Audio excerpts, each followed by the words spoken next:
जवाब करने का, तो भारत को इस बात को लगा कि और ज्यादा बड़ा संदेश देने की आवश्यकता है और कार्रवाई हुई। और उस कार्रवाई के अंतर्गत पाकिस्तान के एयरबेस ध्वस्त कर दिए गए। लगभग 30 जगह आर्मी इंफ्रास्ट्रक्चर, एयरबेस और इसके साथ साथ जो सैन्य ठिकाने इनके जो है उनको निशाना बना करके सफलता पैतों टारगेट बहुत सफलतापूर्वक सारा ये हुआ है। और आखिरकार हालात ऐसे बने, परिस्थिति ऐसी बने कि पाकिस्तान ने पूरी दुनिया के देशों के माध्यम से ये संदेश देने की कोशिश की कि किसी तरह से अब हम पर रहम किया जाए। अब इससे ज्यादा हम जो है वो लड़ाई लड़ने की स्थिति में नहीं है। और कई राष्ट्रों के साथ, कई देशों के साथ बात करने का प्रयत्न किया कि शांति पाकिस्तान चाहता है, मध्यस्थता करें। लेकिन सभी देशों में जब मध्यस्थता करने के लिए जो है वो आगे बढ़ करके हिम्मत नहीं जुटा पाए, क्योंकि भारत का रोष और आक्रोश देख करके और भारत का पराक्रम देख करके ऐसी स्थिति किसी देश की नहीं बन पा रही थी। अल्टीमेटली पाकिस्तान के जो डायरेक्टर जनरल मिलिट्री ऑपरेशंस, उन्होंने हॉटलाइन पर डीजीएमओ जो हमारे भारत के, उनके साथ संपर्क साधा कि अब बस हो गया, हम अब शांति चाहते हैं और सीज फायर के लिए हम आपसे निवेदन करते हैं। उस दृष्टि से सारी चीज़ आगे बढ़ करके एक स्थिति पहुंची।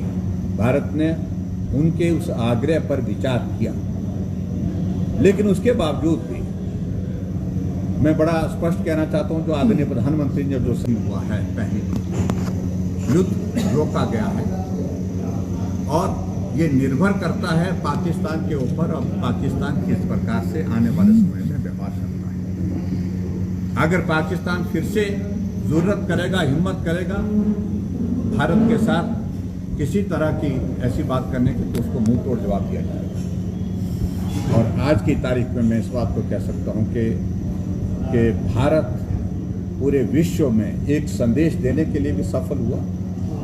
और भारत ने बड़ा साफ शब्दों में इस बात को लेकर के ये भी पहली बार एक फैसला लिया है, एक नीतिगत फैसला लिया है, any act of terrorism will be considered act of war. ये भी एक बहुत बड़ा फैसला भारत की सरकार ने लिया, जो आज से पहले कभी नहीं लिया गया।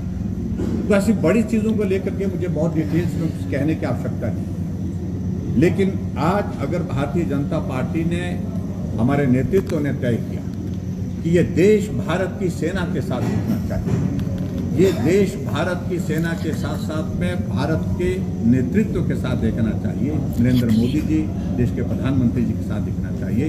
और इसलिए हम जहां भी इस कार्यक्रम का आयोजन कर रहे हैं, आप देख रहे हैं कि बहुत बड़ी संख्या में सभी वर्ग के लोग आकर के इसमें अपना सहयोग दे रहे हैं, समर्थन दे रहे हैं। और उसी के अंतर्गत आज मंडी में ये कार्यक्रम आयोजित किया गया, तिरंगा यात्रा। और इस तिरंगा यात्रा के माध्यम से जो भारत की सेना है उसको एक बहुत बड़ा संदेश कि हम चट्टान की तरह आपके साथ खड़े हैं। और इस देश की रक्षा के लिए इस सिंदूर ऑपरेशन के दौरान जिन देश के हमारे सैनिकों की जिंदगी चले गई, जो शहीद हुए, उनके प्रति अपनी संवेदनाएं, उनके परिवार के प्रति अपनी संवेदना व्यक्त करते हुए, उनको श्रद्धांजलि देते हुए अपनी बात को आज हम इस प्रकार से पूरा करते हैं।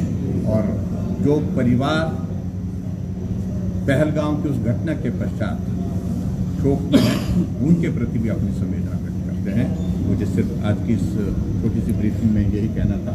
आप सबका बहुत धन्यवाद। सर, सीज फायर और जो मध्यस्थता हुई है उसे लेकर ये देखा जा रहा है कि कुछ लोग संतुष्ट नहीं है, बार बार जो है इस पर सवाल खड़े किए जा रहे हैं, इस पर आपका क्या कहना है? देखिए मैं साफ कह रहा हूँ कि राजनीतिक मकसद के साथ कुछ लोग बात करने की कोशिश कर रहे हैं। अब तो डोनाल्ड ट्रंप ने भी स्पष्ट शब्दों में अपनी बात कह दी है, और जो बात कह दी है उस बात के हिसाब से उन्होंने कहा कि हमने मध्यस्थता नहीं की।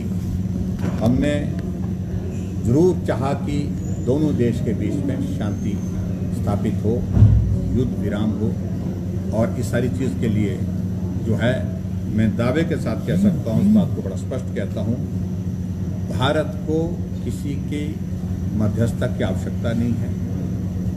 आज़ाद भारत के इतिहास में सबसे मजबूत नेतृत्व भारत को आज की तारीख में देश के प्रधानमंत्री के रूप में नरेंद्र मोदी जी मिले हैं, और वो किसी के सामने झुकने का सवाल ही पैदा नहीं है।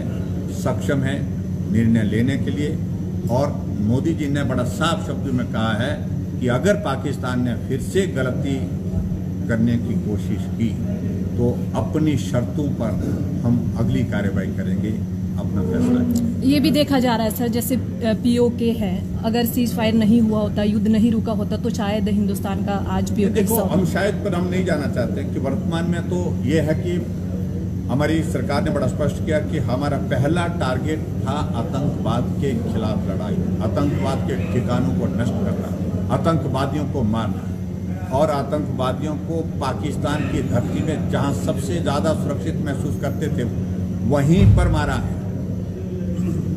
और उसके अलावा जो भारत के अंदर टेररिस्ट आप देख रहे हैं कि रोजाना 3-4 टेररिस्ट मारे जा रहे हैं, जिनके पूरी सख्ती के साथ फैसला लिया जा रहा है। पहला लक्ष्य यही था, और इसी बात को लेकर के भारत आगे बढ़ा। हाँ, अगर ज़रूरत पड़ी, पाकिस्तान इस प्रकार का व्यवहार अगर फिर से जारी रखेगा तो आने वाले समय में उनके खिलाफ जो कार्रवाई होगी वो भी आप और दुनिया पूरी देखेगी।